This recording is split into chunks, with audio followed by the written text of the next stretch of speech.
Picture this. A crowd of artists and animators marches outside a festival, hoisting signs that read "No AI" in bold letters. Online, a best-selling author slams a 1,000-page manuscript onto her desk in a viral video, declaring, "Using Gen AI to write a book doesn't make you a writer, it makes you a thief." Meanwhile, in Hollywood, two entertainment giants file a lawsuit calling an AI model a bottomless pit of plagiarism. Tech CEOs are on TV warning that AI could eliminate up to half of all entry-level jobs. It's June 2025, and across the creative world, from art and animation to coding, music, and podcasting, the backlash against AI replacing human creators has erupted in full force. Is this the beginning of a jobpocalypse, or can humans and AI find a way to coexist? Today, we'll explore the AI creator economy crisis of June 2025 in all its drama and nuance. In this explainer, we'll cover the battle lines being drawn, human artists and authors fighting for their rights, unions and guilds protesting in streets and boardrooms, tech platforms rolling out AI tools that spark uproar, and the very real economic fears fueling talk of an AI-driven job apocalypse. We'll hear from people on both sides, the creators fearing for their livelihoods and the tech optimists claiming AI is just a new tool. Stay tuned. This story has twists worthy of a summer blockbuster, only it's very real and happening right now. Our first stop is the legal arena, the courts, where humans and AI companies are clashing over copyright and compensation. For years, artists and media companies whispered about AI models training on their work without permission. In June 2025, the whispers became a roar. On June 11th, Disney and Universal Studios, two Hollywood titans, filed a landmark lawsuit against AI startup Midjourney. The studios accused Midjourney of wrongfully training its image-generating AI on millions of frames and artwork from Disney's films, everything from Marvel superheroes to Pixar characters. This is the first time major film studios have sued an AI firm for copyright infringement, marking a pivotal moment in the fight to stop AI companies from using creative work as training data without consent. The lawsuit's language is intense, framing the issue as a battle of good versus evil. The studios want AI companies to pay up or filter out their content rather than freely scraping it. It's sort of a finally moment, one Hollywood attorney said, noting the big players had stayed on the sidelines until now. AI firms, for their part, argue that generative models create entirely new works and that training on public data is protected by fair use. Midjourney and its peers claim they're not copying but learning, much like a human artist might, but the creators whose work feeds the algorithms feel differently. To them, it's uncompensated exploitation. As Disney and Universal put it, Midjourney is trying to reap the rewards of their creative labor without permission. This isn't just a Hollywood fight. In London, on June 9th, Getty Images opened a landmark case against Stability AI, the maker of image generator Stable Diffusion. Getty, a major stock photo provider, says Stability unlawfully scraped millions of its photos to train the AI. Stability AI insists the case threatens the whole generative AI industry and claims its training practices are fair use, even necessary for innovation. Getty's lawyers countered sharply in court. This is not a battle between creatives and technology, where a win for Getty means the end of AI. The two industries can exist in synergistic harmony. The problem is when AI companies use those works without payment. In other words, the goal isn't to kill AI, but to make it respect creators' rights and value, a theme we'll hear throughout these conflicts. Creators themselves are also taking legal action. A group of prominent illustrators and digital artists has a class action lawsuit against Stability AI, Midjourney, and DeviantArt in a California court. They allege these companies scraped billions of online images, including their artwork, to train AI, causing significant harm to their livelihoods. The artists accuse the AI firms of straightforward copyright infringement and even DMCA violations, claiming the models strip copyright info and sometimes even regenerate images that closely mimic the originals. One startling claim, Midjourney allegedly used some artists' names as prompts to generate similar art, which the lawsuit says is a false endorsement and a misuse of their brands. The battle lines are clear. Artists feel AI companies have been profiting off their work without consent, and now they're seeking damages and injunctions to stop it. Musicians are in the fray too.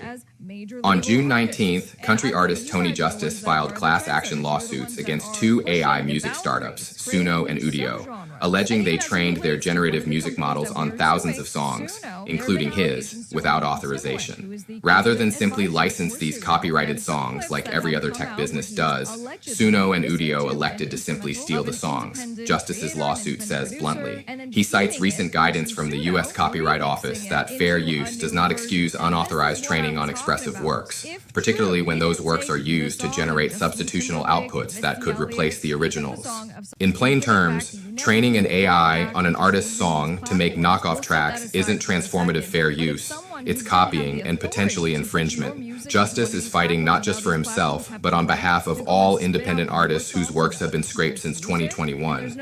He's seeking damages and court orders to halt this practice, echoing the majors who sued the same AI music companies last year for using their catalogs without permission.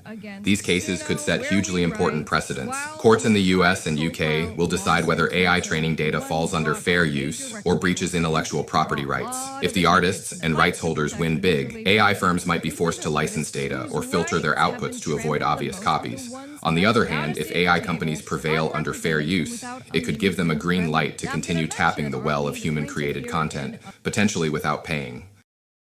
There is a middle path emerging. Some content creators are striking licensing deals with AI firms rather than fighting. For example, news organizations and publishers have started to license archives to AI companies for a fee. The Washington Post even disclosed it has a content-sharing deal with OpenAI. This suggests that while lawsuits grab headlines, behind the scenes, a new market for data licensing is taking shape, essentially paying creators or studios for the raw material to train AI.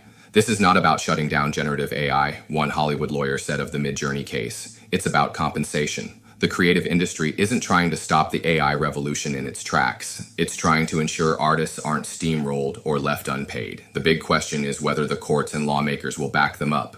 Lawsuits are one front in this war. The streets are another. In June 2025, creative professionals are organizing and protesting, fighting to protect their jobs from AI. At the Annecy International Animation Festival on June 12th, an alliance of animation industry unions from around the world staged a protest against the dangers of AI in animation. This wasn't a spontaneous fan meetup. It was coordinated by unions from the US, France, Spain, Ireland, Belgium, the Netherlands, and more. They even issued a joint statement declaring an emergency in the face of generative AI's rise in their industry. Generative AI is neither a tool nor cheap labor. It is a flawed, destructive copying machine. It literally builds on copyrighted works and cultural knowledge embedded in them, then actively pushes creatives out of their industries. Gen AI promises only the loss of employment and livelihood for millions of people who keep the world connected through their art. The message from these unions is fiery and clear. In their view, the recent wave of generative AI isn't a neutral productivity tool. It's an existential threat to creative careers. We're seeing similar collective action in other creative fields. In the film and TV industry, unions like SAG-AFTRA and the WGA have been pushing back on AI since last year, demanding contract language to protect their members. In fact, just this week in June, SAG-AFTRA announced a tentative agreement with major video game companies to pay actors when their voices or likenesses are used in AI-generated games. This came after the actors' union struck deals, allowing performers to license their voice prints to AI, essentially turning what could be theft into a new form of paid work. SAG's stance is that AI can be acceptable only with guardrails that defend performers' livelihoods in the AI age. Other groups are taking note. In the publishing world, authors' guilds are lobbying for laws to curb AI's use of copyrighted books. In design and illustration, informal coalitions have rallied artists to demand AI companies be more ethical about data. Even tech workers themselves are organizing. In April, employees at an Austin bookstore unionized and won a contract prohibiting the company from replacing any employee with AI.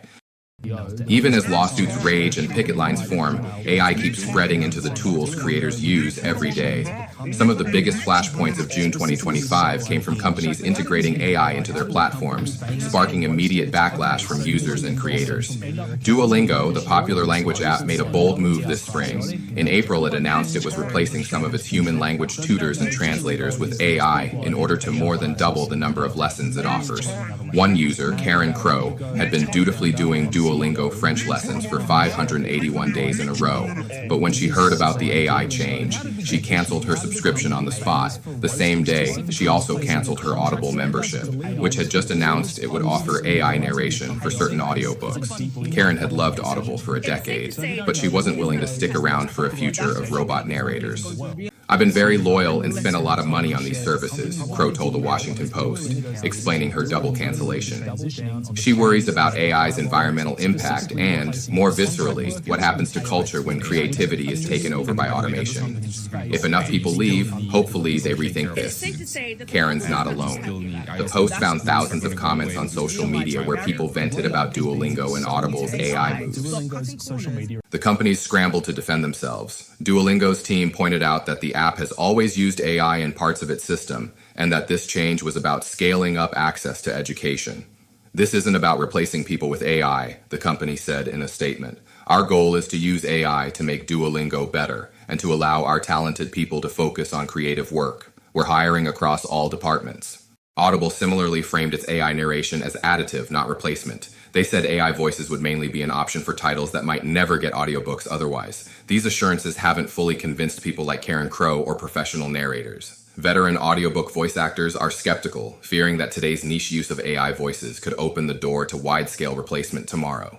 For users, it often comes down to quality and authenticity. Many Duolingo fans loved the quirky human touches, knowing that a real person had a hand in creating the content. Many Audible listeners specifically choose audiobooks to hear a talented actor's interpretation, not a synthetic voice. The fear is that AI will lead to a flood of cheap but mediocre content, more quantity, less quality.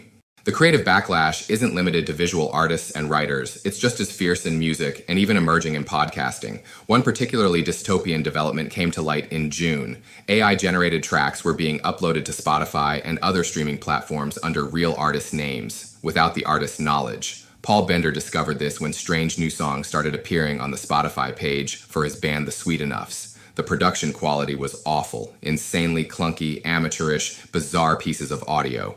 He soon became convinced these were AI-generated knockoffs, hijacking his artist profile to dupe fans for streams. Fans and artists erupted on social media about this AI streaming fraud. Many pointed fingers at Spotify and other streaming services for failing to safeguard artist profiles. Music industry's establishment is fighting back too. Major record labels filed lawsuits in 2024 against AI music startups for copyright infringement. The Grammy Awards have responded by ruling that AI-generated songs are ineligible unless there's significant human authorship, a cultural line in the sand. Interestingly, not every musician is against AI experimentation. Some, like artist Grimes, have taken an open approach. She famously said anyone could use an AI model of her voice to make music legally, as long as they split royalties with her. It's an alternative vision where artists and AI collaborate under the artist's control. Underneath all these specific battles runs a deeper fear that extends beyond the creative fields. Are we heading for an AI-driven jobpocalypse?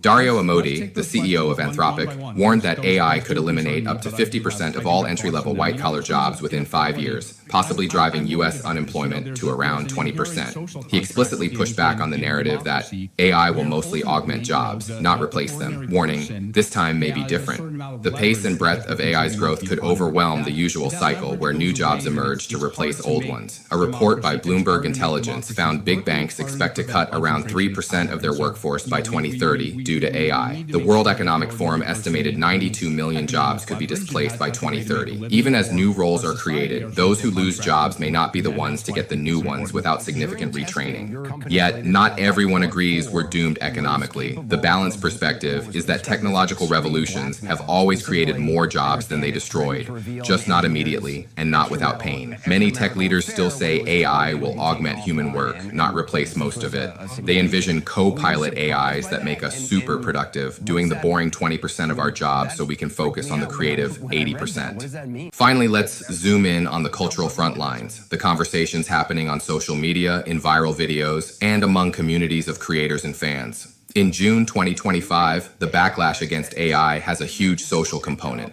Creators are not just quietly complaining, they're broadcasting their fight to the world on TikTok, Twitter, Instagram, and YouTube. One striking trend is authors using TikTok to call out AI's encroachment into literature. Victoria Aveyard posted a viral TikTok showing a 1,000-page manuscript with captions reading, "Using Gen AI to write a book doesn't make you a writer, it makes you a thief." Aveyard's stance struck a chord.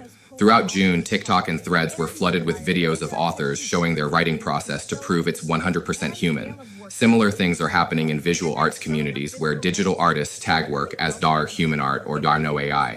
There's a palpable emotional undercurrent to these posts. Creators feel betrayed and undervalued when their publisher or platform suddenly introduces AI. Amidst the anger, there's also a sense of solidarity and determination. The tagline, "Protect Our Creative Culture," has appeared in protests. As June 2025 closes, the cultural conversation is at a crossroads. Will the collective outcry influence how AI is developed and deployed? The next chapters in this unfolding story of humans and AI are up to all of us to write, perhaps with a little less help from ChatGPT. Stay creative, stay informed, and as always, stay human. Thanks for watching. If you found this deep dive useful, give it a thumbs up and subscribe for more timely explainers. Now I want to hear from you. Do you think the fears of an AI jobpocalypse are overblown, or are they right on the money? And would you prefer content made by humans, even if AI can do it cheaper? Let's discuss in the comments. Until next time, stay curious. No robot can take that from you yet.